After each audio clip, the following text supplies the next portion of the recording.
Hey everyone, welcome back. This is episode three. Yeah, episode three. Today, I think I'm going to be talking about how to strengthen your brain because I think there's a lot of stuff out there about how to strengthen your body, but not enough stuff about how to easily strengthen what controls your body, which is your brain. As human beings, we have evolved in a way that makes it easy for us to learn from each other. It's quite unique amongst us and primates and stuff. We don't necessarily have to learn the information ourselves. We can just watch someone else do it and absorb that information ourselves and move forward. Now, with that in mind, I think that over the last few decades or so, science and society has focused so much more on why the bad parts of our behavior are the way they are. So, for example, why people would do things to harm others, why people would stray and move to the darker side of our psyche. So, a lot of focus has been put on that. Why murderers are the way they are. Why dictators are the way they are. There's documentaries about that stuff, about how to become a murderer and all of that stuff.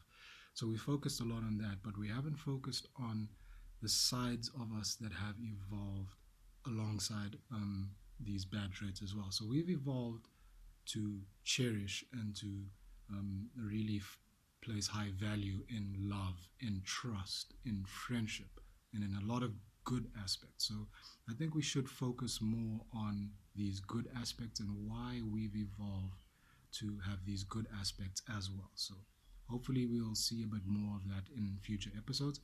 But like I said in the beginning, today we're going to talk about strengthening your brain. So there's this thing called neuroplasticity. So that just means the ability of your brain to create new pathways, to learn new skills, or to learn a new thing in life. So this doesn't necessarily just mean in the physical sense, it's also in the mental sense. So if you want to learn a new language, that sort of thing, neuroplasticity comes into that. So in a state of stress, what happens is your body will release certain neurotransmitters, these chemicals that go into your brain, and certain things happen in your brain.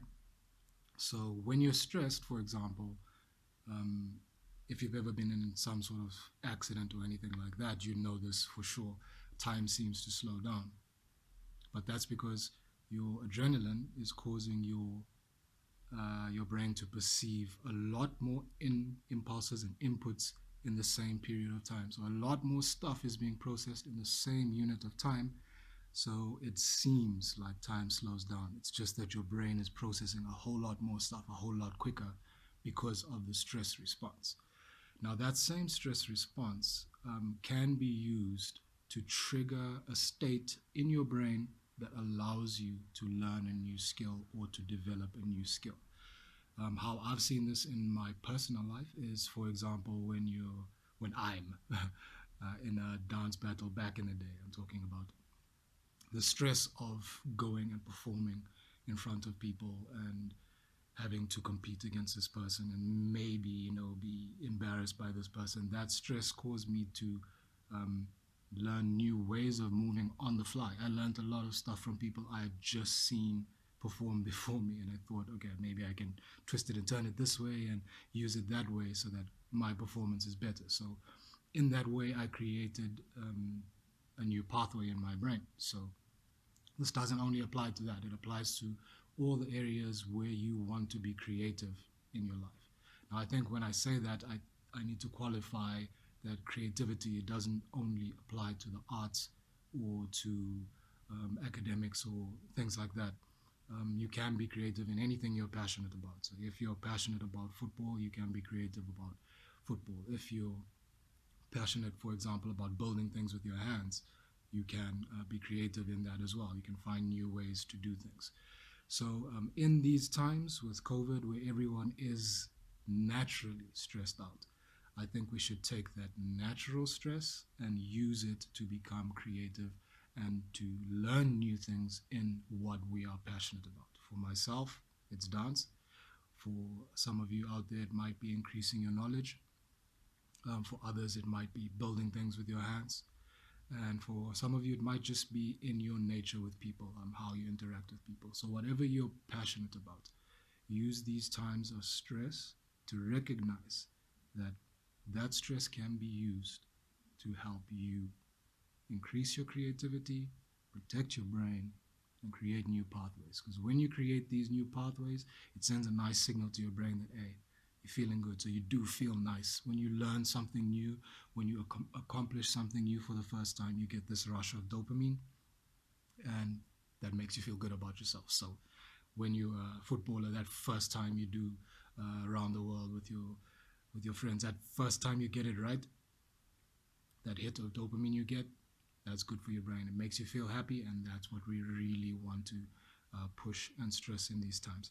So use your stress right now to try and be creative in any way that you are passionate about. It doesn't have to be in the way that everyone else is doing it.